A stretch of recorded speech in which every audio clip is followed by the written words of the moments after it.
Did a little razzle dazzle, bam! Pull her through and try and throw her past me. Fly, little girl, fly. They're just doing this though. Don't go be a creeper. No. Hey guys, welcome to another episode of Beyond the Ink. I'm, of course, Matt Valdez. Today we have a wonderful guest that I shall be tattooing and interviewing. Of course, that's the whole premise of this show. Miss Heather Marsh, otherwise known as Colette Razorcat. Yes, that's right. She does roller derby. So mild-mannered by day, and then you just go ape shit and kick the hell out of people at night. Yeah. That's cool. So a little background about us. What did we meet, like 7 years ago, I think it was? Or Yeah, 7. About 7 years ago. Because I had... Mutual friend. through a mutual friend, I met you, and it was right after my current home team won our tournament, and so I wanted a tattoo to commemorate that. That's team right. in the moment. That's right. You were like, hell yeah! It was what, the Surly Girlies or something. Mm-hmm. That was like it's a pirate theme. The pirate theme. So then we decided, okay, let's go with a little pirate girl. Yeah, she was only supposed to be like 8 inches tall. Like, maybe this big, and I'm like, you got some really nice legs there. Yeah. You're gonna be showing them off. Fuck it, let's make it. I don't know. So we started with this, and it's a work in progress. Yeah. And then. Well, we started coloring it, and then I came back, and I was like, let's just do the whole leg. Let's just go leg sleeve. So. Yeah. So what we started, the treasure chest, octopus, and there's a couple little Easter eggs in here for your quote-unquote nerdy side. A little bit. So I got my TARDIS. You got the TARDIS from Doctor Who. Yeah. And, a couple little, like the Surly Girly right there, and the logo, and your number was 38, right? Yep, still is. Still 38. Yes. Nice. Well, that's cool. And then, of course, the cutter ship or a pirate ship. Yeah, it's about the same, right? Pirate ship. So, yeah, today, we're going to be working more on this wonderful piece, the treasure chest, a little bit of the background, and kind of like the shadowing and whatnot before we get into the top, which is going to be the ship going into like the storm, have that cool gray clouds, a little bit of rain shadowing here. And so that way when you're on, it's the track, right? It's not. Yeah, it's just a track. So you're gonna be on the track. You got this big old pirate girl, got the cutter ship or the pirate ship, the octopus. So when they're distracted by all this artwork, you're gonna be like, bam! Check out my tattoo. Do a little razzle dazzle, bam! Well, it's a perfect leg, perfect place. So there's always 4 people, and I skate towards the outside of the track instead of towards the inside. So I'm right there with all the photographers and the fans. That's what I'm talking about. So what is your position? What's your official? I'm mostly just block. Okay. And occasionally I will pivot, but blocker is my main role. It'd be cool as if they had or do they have I keep thinking like a slingshot, someone that just sends the smaller girl Sometimes we do that. Sometimes I've done that where I've helped my jammer get through. We call it an assist. An assist? Oh, okay. Yeah. So we give like whips or arm whips or hip whips or whatever. Yeah. And sometimes it's where you can grab hand to hand or just one grabbing a body up of another girl. Very cool. Very cool. But I like to come up if my jammer can't get through. Definitely if we're right on the apex where the track is turning, I'll hit the blockers, but I'll grab my jammer at the same time and I'll pull her through and try and throw her past me. And that's it, because I get some small jammers, and if they trust me out and they jump go with it. When you say small, are you talking like height-wise? Like little 5 foot nothing, just. Yeah, like sometimes 5 to 5'5", in that range. Because I'm 5'8". So 5'8", all leg. All leg. All legs. So I but we get some. We got girls of all sizes that play derby in all the positions. But I like to take some of the smaller girls if I can, and if I need to, I'll get them through, especially ones that are comfortable jumping. Because you get that momentum going and you grab them and go throw them or whip them out, and they will run and jump. You can get them out pretty far. Oh, you're like, activate human cannonball. Yes. Fly, little girl, fly. Well, that's cool.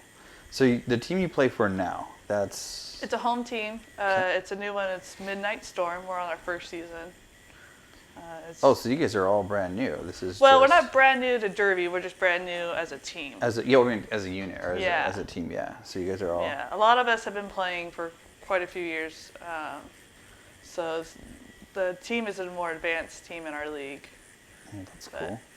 So how would one get into derby? Like, because I know there's a lot of people that, it's one of those sports that's kind of like, no one really talks. A little subculture. Yeah. We're not as subculture as some would think, but I think the biggest thing is just look up your local, just Google local roller derby, find a league that's around you, and every league has their own process. Like my league, we have where you can just sign up, show up, we have a meeting, and we're like, okay, we'll start teaching you. Like you don't have to know how to skate, you don't have to. Really, you don't have to know anything about it. You don't have to have any gear, you don't have to have anything, and you can come to our meeting. We have a little orientation, and we go, hey, this is what's expected of you to be a member of our league, and this is what you'll need, and we give you a time period to pull it all together, and we have some gear that you can like rent or kind of borrow. Okay. It's not great gear. You don't want to borrow it for very long, but you're like, because it's usually used. You might get it's going to be a little smelly, going to be a little worn in, but it's nasty. It's the PE gear that you never wanted in school. That's that one box where everything just stinks and it's. But when you need it, it's so wonderful to have there. Yeah. Seriously, like some kids, they didn't want to dress out in school, and they're like, tough shit, you got to dress out. So you get the loaner box. Yeah. That's cool. How did you get started on that? How'd you get? So I actually had a friend that I was working with, and she took me to a bank track game with a local league called the Arizona Derby Dames, and I found one of the team that was playing there, and I really loved the theme, and the girls were really talented, and I was so into it, and I just kept going back every time that league had a game, and then finally they had a big announcement they were having tryouts, and so I started going to a local skate rink to learn how to skate just in general. Did you? Yeah, I was gonna say, did you know how to skate? Well, I kind of grew up in the rink as a kid, going to like the kids like events where you skate in a circle, and as you got older, there was like couple skate. You're all on four bangers with one foot in the air. Yeah. But I did a lot of the rink skating like that. So I knew it wasn't going to take long to figure out how to get back up on a pair of skates and get going, but it was kind of one of those moments where I was like, all right, like my friend's like, you should try out, you're so into this, and I'm like, okay, cool, and it kind of came at like a funny time in my life where I didn't realize I needed derby, but it kind of saved my life in a moment, and I actually didn't make the tryouts. So you went to the tryouts. There was like 100 girls that showed up. It was like one of the first times that league has had such a huge turnout. They weren't expecting it. You're like, thanks. Out of all nights, the one night that I want to be there. The one time, like, out of all the tryouts they had 2 nights supposedly where they had like almost 100 people show up. Yeah. And so they had to only take 30. So they only took 30 out of everybody that from those 2. But every evening afterwards or prior to that, they took pretty much everybody because only like maybe 10 or 15 people would show up. Yeah. So as long as everybody showed some potential and sounded committed, they were like, okay, we'll teach you. We could polish you. Yeah. So when I didn't make the cut, I was like, oh shoot, so I went back and started working, I was watching the girls that did make the cut and what they were able to do, and I was like, did you sit back and go, man, I was better than that bitch. Okay. Some of them now, I'm all like, they didn't stick around, they should have kept me. Yeah, you're like, tough shit for you, pal. Now I'm on a better team. That's Well, funny. no, it's not even just that, but it was, I was practicing there was a girl that was at the skate rink that was dressed up and she had a derby shirt on and I cornered her. It was just like. Did you like on the rink? Were you like on? No, there? we were all over the I was lockers. like, you're all stop. Hey, I see you've got a derby shirt on. No, she was actually sitting over the lockers, and I went and just met her, and I was just like, hey, like, this is my name, and I'm very interested in a roller derby. I was wondering if if you played derby and if you could help me. And oh, nice. she was super sweet. She became a quick friend, but she played for a different league that was actually flat track. Oh, okay. So do you see her? Or do you guys? Not as much anymore. She retired from derby and okay. has moved. So So we only keep in touch like social media, but she's still a pretty cool friend. Like if we're ever in the same area, we can definitely catch up. Derby's like that though. Like everybody's kind of family. You kind of build up a nice Yeah. little family. That's cool. So when you said you were at a bad time and derby actually saved your life, like, what happened? If you don't mind me asking.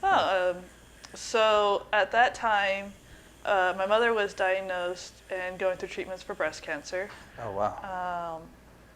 So I had, prior to derby, I had found a part-time job and moved back home because it was just my father and her at home. So I had moved back to help take her to her chemo treatments and go through that whole process. And at one point, the restaurant I was working for, because I was an assistant pastry chef, the company I was working for decided to close their doors. So I was unemployed for about 2 or 3 months, and with what was going on with my family and then losing my job and my personal life wasn't really going anywhere. I didn't have my friends at that time were very thin and far between. I didn't have any kind of support system. I wasn't dating or anything either, so it just kind of felt really gloomy, and I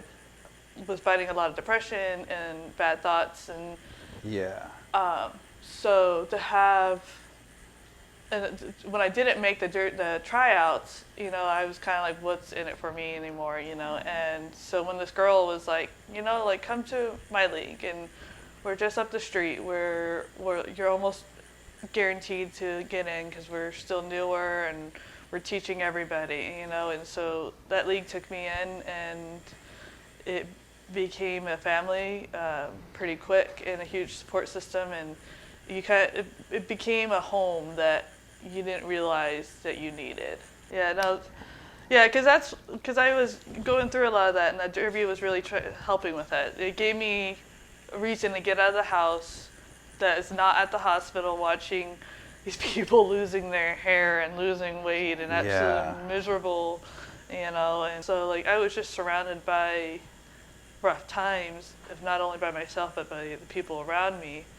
So having an environment to get away from my moment, because in that couple of hours of practice, you can't be on your phone, you can't be checking social media, you can't be doing anything else. Like, you're there in that moment, and whatever is going on in your life, you kind of have to just shut it off. Yeah, you shut it off. As soon as you walk through the door, it's not with you in that moment. Like, there's nothing you can do about it, so you might as well just forget about it for a little bit. Well, it's a good it's like an escape, you just put everything, like you said, put it in a box and just push it off to the side, just for, but... And that's what I needed at that time. Yeah.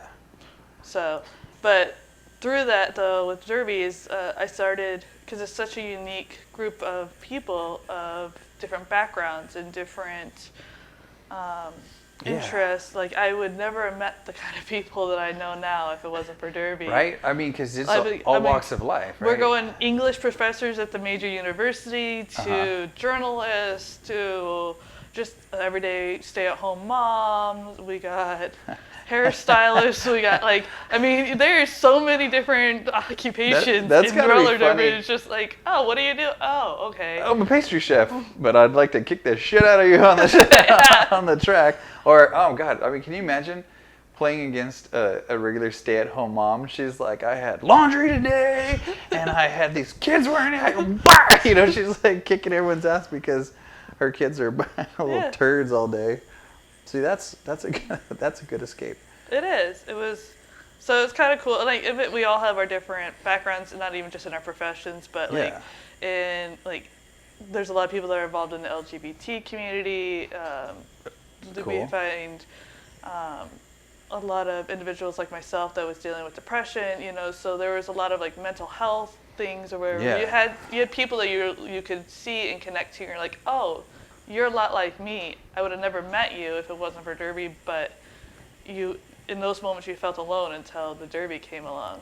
And again, this is, you know, I was telling Austin, my partner over here, that a lot of this, of what I want to do with Beyond the Ink, you know, is to raise almost an awareness for not just why people get tattooed. You know, the story is everything. Mm-hmm. Like, you have an incredible story. You've got, you know, again, going through some stuff.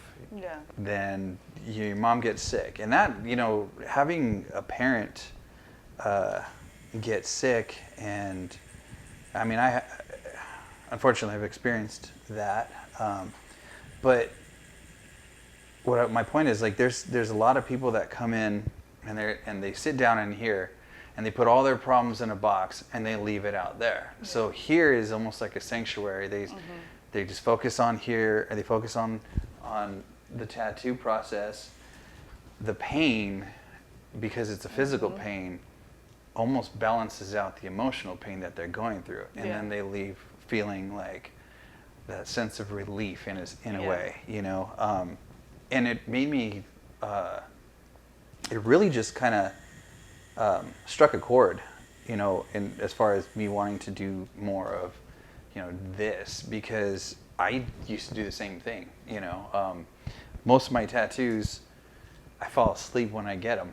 And it's not saying, oh, dude, I'm Billy Badass. It's just I come in with some darkness, some shit that I'm going through.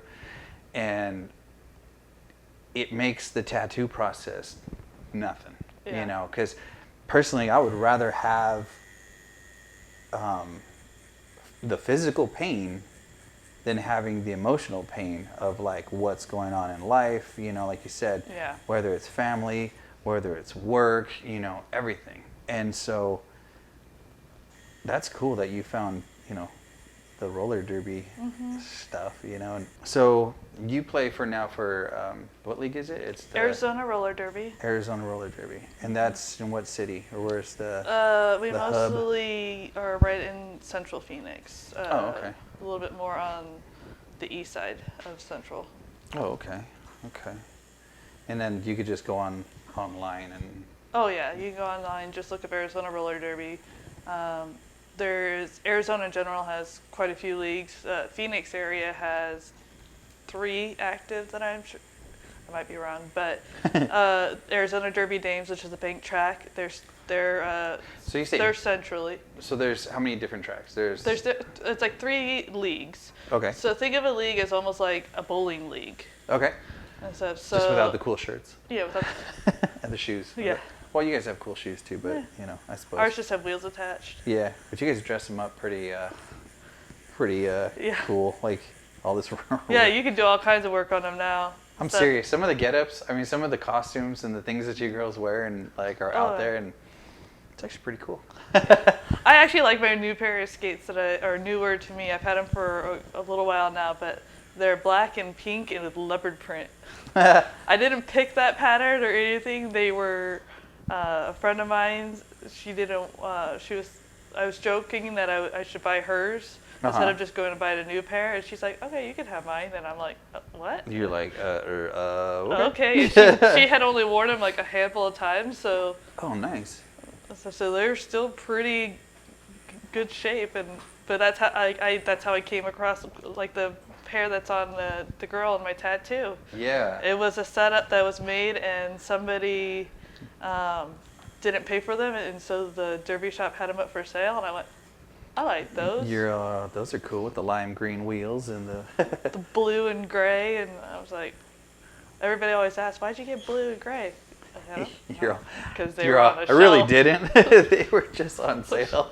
It's like even my skates now with the leopard print. Why did you pick leopard print? I don't know. It's funny. I didn't pick them. Yeah. Funny you should ask. It's kind of like my other skates only. I just happened to be in the right place at the right time with these skates. You were a pastry chef. It was, yeah.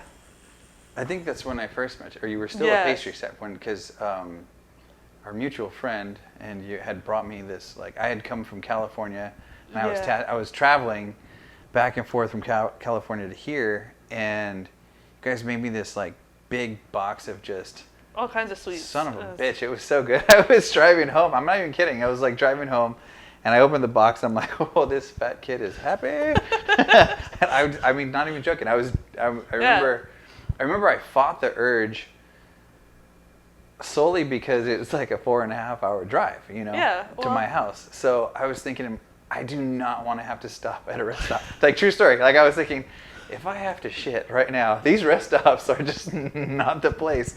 And then you're thinking, you're like, you have to go through like Blythe and then Palm Desert and like all the places where you're just like, I'm not I really want to. Yeah, I'm not pulling up here. You pull one of those rest stops, and I'm just like, not too. I'm telling you, it's odd, odd phobias, but one of them is public toilets is definitely not my thing. No. So but I will say though, in there was you guys had made that, and I still remember it. That's how good it was. Cinnamon and sugar, like a biscuit type thing, but it wasn't a donut, but it was like a biscuit. I don't know what the hell it was. I don't remember. Whatever, dude. It was buttery as hell, and it was so good. I was just sitting there like, yeah, because we were also working on some recipes, so you were kind of our guinea pig. I was. So when you came back, you're like, I love this and this and this, and Shannon and I were like, sweet, we're putting it on our menu. You're like, that works. Fat kid approved. Yeah. I definitely, that was amazing, and I'm still very thankful. So I remember the night of meeting you because I was so nervous because you were nervous as hell. Yeah, well, because I've had a couple tattoos, and the previous tattoo artists were not my favorite experiences. So, but the thing is I love tattoos. I love the work, and I feel beautiful and like I'm expressing more of myself through them. But I just didn't want to keep going back to these other tattoo artists. So meeting you, and then you getting so excited with my pale white skin. Oh yeah, I was and like, so, like you're just like.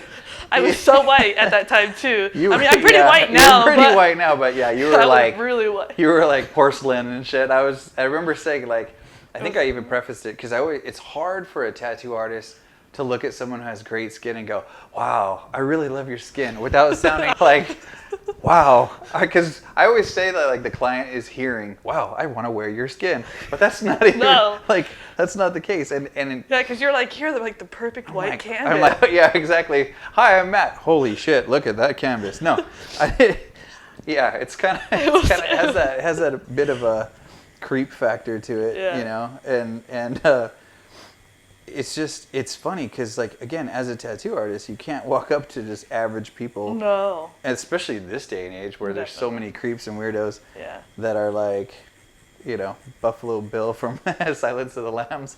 I'm like, here, put this lotion on. It'll be great. I promise.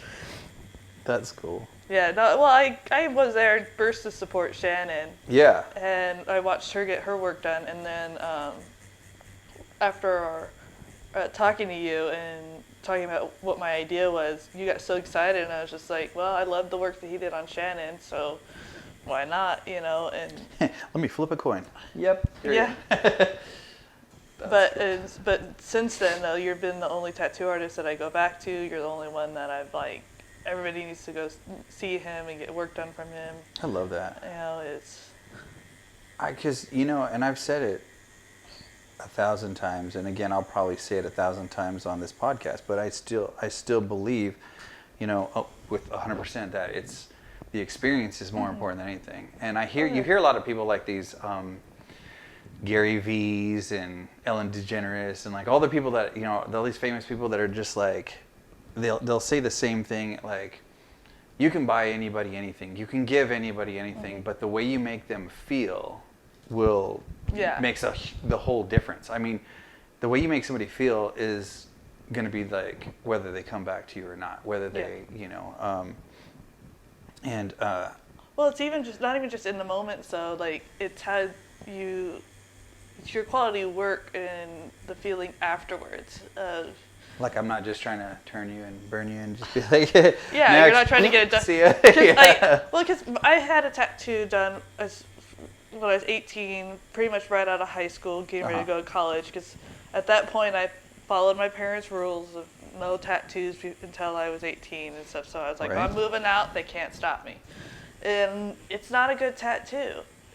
It wasn't a great experience. And for the longest time, I refused to go back because I thought tattooing was not for me, even though I still loved the work and everything that I saw. But then after roller derby, I got into roller derby. One of my teammates had never had one before, and I was like, okay, she really wanted to go get something little, and so I went with her. And was that the wrist tattoo? No, it's at my hip. I got a little sparrow. It's one of those Friday the 13th deals. But after that, like the guy was a douche, but the tattoo turned out well. Yeah. And I was like, okay, so it's not necessarily me, because when the first tattoo like didn't turn out well or whatever, I was like, okay, well maybe I just can't handle tattoos. Or maybe I'm just picky. Maybe. Yeah. Go figure, right? Because I don't know, on you for the rest of your life. I Why know. wouldn't you be picky? Well, I didn't do enough research with this artist. I didn't do. I got what I paid for, basically. Gotcha. And stuff by the person and by the quality. So when I got the second one, I was like, and it turned out pretty well. You know, for quality wise, the experience wasn't there. And I was just like, okay, I gotta definitely. I'm really liking the tattoos. I just have to make sure I find an artist I really like. Yeah. And stuff. So I've gone to a couple different people, and this is now like my leg is now like my 6-piece. It's my biggest, and it's the one I love the I was most gonna now. say, it's probably the biggest. Yeah. I've got some other jobs still doing being a pastry chef for a while. And then I got into You were doing the nut thing, right? Yeah, I worked at a nut development company, which I love saying. Yeah, I work at a nut development. I worked with nuts. No, it's not that kind of nut development. No. So. No, mostly Sickos. almonds. Yeah, almonds. Yeah. Almonds. I got into quality control. Can you imagine if somebody worked at your company and they found out, like randomly, they were allergic to nuts? Oh god, that'd be horrible. Be like, "Hi, where are you working today?" Oh shit, they have their EpiPen. Yeah, if you can't be around the air exposure, you really shouldn't work. But we mostly worked with almonds. In the beginning, oh god, that was so boring.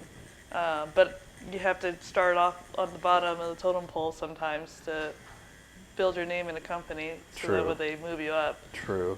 But after time, I became the food scientist there, so I was nice. making new recipes, testing quality, stuff like that, for potential products, making new trail mix ideas. Because we were kind of. We're back and forth, but I was back and forth. So yeah. I was on the travel team pretty heavily during that time. Yeah. And I was always traveling for Derby, and then with work, it was just I couldn't match up time with you when I wasn't bruised and. Yeah, when you weren't big old monster know. bruises and stuff, and which is not fun to tattoo on. I imagine it's just not a great feeling either.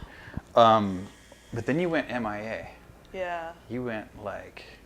I didn't hear anything from you. No, well, I was working with Which- the bakery before the nut processing plant. Yeah. That's when I was kind of it was just a really rough job. Like, it was working 6 to 7 days a week, still trying to do Derby, and like I was running that place, and we had gotten some big contracts for some major companies on a national level. Mhm. You know, we were trying to get all these certifications that we haven't had yet. So it was really a lot of like time consumption and I just remember working so many hours and I was so miserable. Like, I had one for Christmas one year. I remember we had so many sugar cookies to decorate and ice. I think I'd worked like 20 something hours. Jesus. And I had just enough time to go home and sleep and then get up and go back to work. and I didn't even get to sleep like a full 8 or whatever. But we were on such a time crunch because it was it was like days before the holiday. Doesn't that suck how Christmas is so commercialized? Yeah. With that. So between Thanksgiving and then Christmas, like I was just miserable because I was running a bakery where we're making 30 to 50,000 pies Jesus. for one season. It's a lot of pies. It's like you're all like sitting here having nightmare, like flashbacks and shit. So I had like this huge crew that's just making pies constantly every day. That's all they're doing: pumpkin pie, apple pie, and blueberry pie. That's it. And then. Do you eat pie? I love pie. Oh, okay, good. Love I was pie. hoping it didn't kill it for you because pie is amazing. I love pie. I love pie. Me too. But so having a large crew doing that, where I have just one bakery, that's all they did, and I had one bakery that always did the same bread, and because we're just making things on such large volumes that there was no variance in the day to day. It was just pumping out quantity. Yeah. So that job was rough. Management and ownership was a little challenging. The hours were challenging, and it was just like exhausting. So when I got into that processing plant, because I had finally I walked out of that bakery, and that's when Shannon and I moved in together. I just walked out because Shannon was just like, "Why are you still there?" And I'm like, "I don't know." So I walked out. Only job I've ever walked out on, and only job I say was worth it. But I got into that processing plant a couple months later, and everything started to turn around a lot better. That's when I got to start seeing you again. Yeah, that's true. But then we had to halt again. We had another hiatus because you got sick or something. Like you couldn't figure out. Yeah, I got diagnosed. I couldn't figure out what it was. But no doctors could figure it out. No, we were just saying nobody knows. Nobody really knows. Like I was going to ENTs, I was going to all these things. Like so, my uvula kept swelling up, and I was choking on it. Yeah. And then I got to a point where I started losing weight really bad, and I couldn't keep it on, no matter what I ate. Like I got really skinny, and it was just insane and stuff. So like, and one doctor after another was like, I went to a thyroid specialist, and the thyroid specialist it's not your thyroid. I went to another doctor, and they're like, no, it's not this, and then everybody kept sending me back to a thyroid specialist. The thyroid's just like, dude, I'm telling you, it's not your thyroid. Everybody kept saying, well, I finally, I took a break from it, and I was just like, I'm done. Like, I can't keep going through all these tests and not getting answers. So yeah. I took a break from going to doctors, and we were really unsure, what was going on with me, so we didn't want to put my body through that kind of stress. With tattooing, it was just it didn't sound like a smart idea. No, because again, if you're already losing weight, you're already feeling, fatigued and everything else. Yeah. Doing this is probably not going to make you feel any better, I was sad, I was missing this, but... Yeah, it's funny, people miss the tattoo. They go, the term ink, your ink will talk to you. Mm-hmm. If you're walking by a tattoo shop, if you're in a tattoo convention or anything where you hear a tattoo machine, heck, even if you're watching it on TV, like one of these reality shows, and you hear the buzzing of the machine, and you're just like, God, I want another tattoo. You get like a little, I can totally get that. Yeah. And then you start thinking of all the ideas that you can, and then you call me. I'm like your pusher. You're like, hey Matt, I need to fix. All right, cool. Tie me off. I'm done. Yeah, I'm jonesing for some ink here. I'm like, perfect. Yeah, but with all the health issues, though, it just didn't seem right. It did, and I had a doctor that finally knew what finally was up. It was a thyroid specialist, but I go figure, right? I had to go to a whole other set of doctors, though, because my regular practitioner had retired, so I had to find a whole new set of new doctor. Oh damn! And then she was just like, let's. And I just finally looked at her. I'm like, I'm just gonna start listing symptoms. And I don't know if they're related to each other or not, but this is all my symptoms. And so I just listed everything that had happened to me over the last year or so, and kind of what I was experiencing more currently. And she was just like, okay, we're going to run a ton of tests. And we ran so many tests. And finally she was just like, dude, like, you got to go to a thyroid specialist. So, because I was having my iron was way off. And so I went to a thyroid specialist, a new one, because I told her, I was like, well, I don't know how many is here in the valley, but I'm not going back to this one because they tell me there's nothing wrong. So I went to a whole new doctor, and they're like, oh yes, you have a hyperthyroid. And so they were able to finally figure out what the hell. So they finally figured it out, committed to it. I guess there's a disease related to I think it's called like Reuters disease. I might be wrong, probably wrong, but it's just something I'm going to deal with my whole life now. So I have to make sure, ongoing. I can take some thyroid medication, which really helps balance it all out. But the exercise, making sure I'm having a complete diet where I'm getting all the vitamins I need. I even take some. Like a multivitamin? Take some multivitamins and whatnot outside of that too. Yeah. And that really helps keep it under control. But my biggest thing is like when I do work out, I do need to make sure I'm eating enough. Because the traditional 2,000 calories a day really does not keep up with me because I'll burn through it a lot faster. Well, plus you're doing a lot of skating, a lot of sports specific, so you need to burn more. You're burning more. I'm burning more, so I need more calories in general, but I have to make sure I'm building up on all the good calories. Yeah. And all the good variety. Yeah. The good stuff, not the. Yeah, but knowing now like what kind of vitamins I need and what kind of activities I should probably keep away from and whatever. Because I do have times where like it'll get to me and I get a little more exhausted or worn out, and I just gotta know that and be okay with stopping and just knowing your body now. That my body just needs this break. And that's cool. That's good. At least they finally figured out what was going on, and I mean, more importantly, you could still get tattooed. Yes. You know, we after we launched the introductory video, the feedback was awesome because everybody's like, dude, this is perfect for you. Because during our session, holy shit, dude, you just talk. And I'm like, yeah, but I'm working. I'm not just I'm not just talking and. You can even tell during the intro session, the very first video, like there's so many moments where you wanted to speak. You're just watching, you're just waiting for your moment. I did. I'm just like, oh, yep, all right, cool. And then Austin would say something. Yeah. And then I'm just like, okay. I mean, you have no idea how many outtakes we can. I can see you though itching, or you're watching Austin going like, are you done yet? I'm like, are you done yet? Come on, make a point. No, I'm kidding. No, he's no, great. It was great. And it was funny because it's like everybody, their feedback was, well, dude, there's like 20 years difference between you and him. Like, how did you meet this kid? I said, he's one of my clients. And we started talking, just like how, the intro. And, I said, that's why it's going to be so successful. It's going to be good because you've got a younger perspective and an older perspective. I say older, not that old, but, Old man. Yeah, got some grays in the chin. But it's going to be that creative,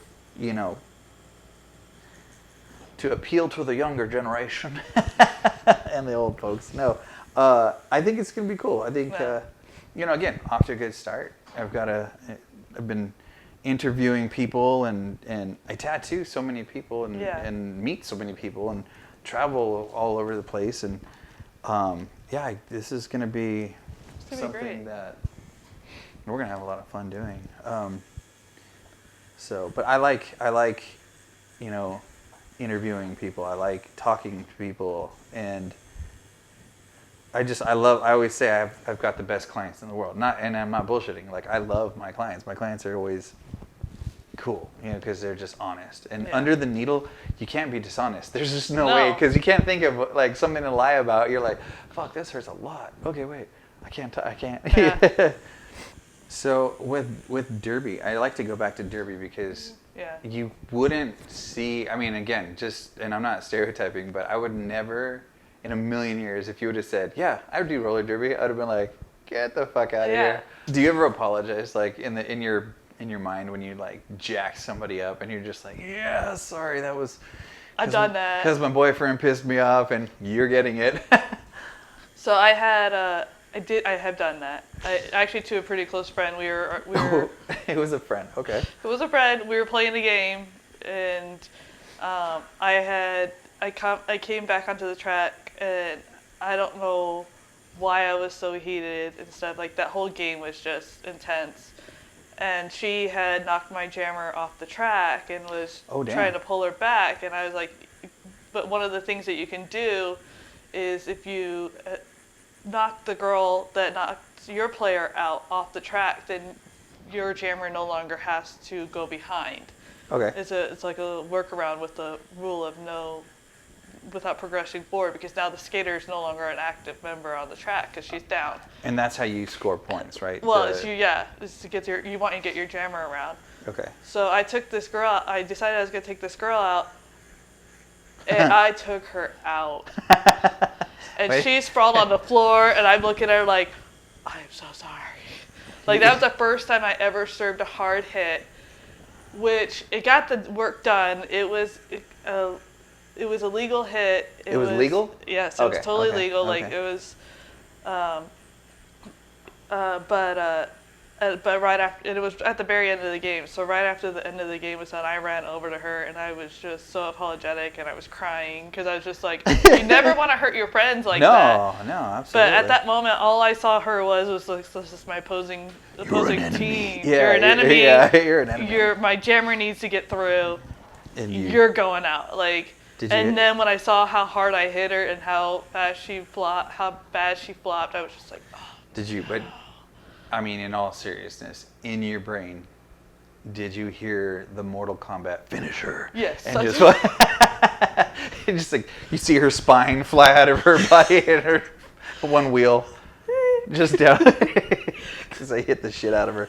I yell that at my team all the time. I'm like, finish her! Dude, oh my god. Yeah. So I know I've always said this, like I've wanted to come see you, you know, and I've never been there, and I'm a shithead. That sucks. I get it. Because our schedules are always like, I'm out of town, or I'm tattooing, or I'm, whatever. Mm-hmm.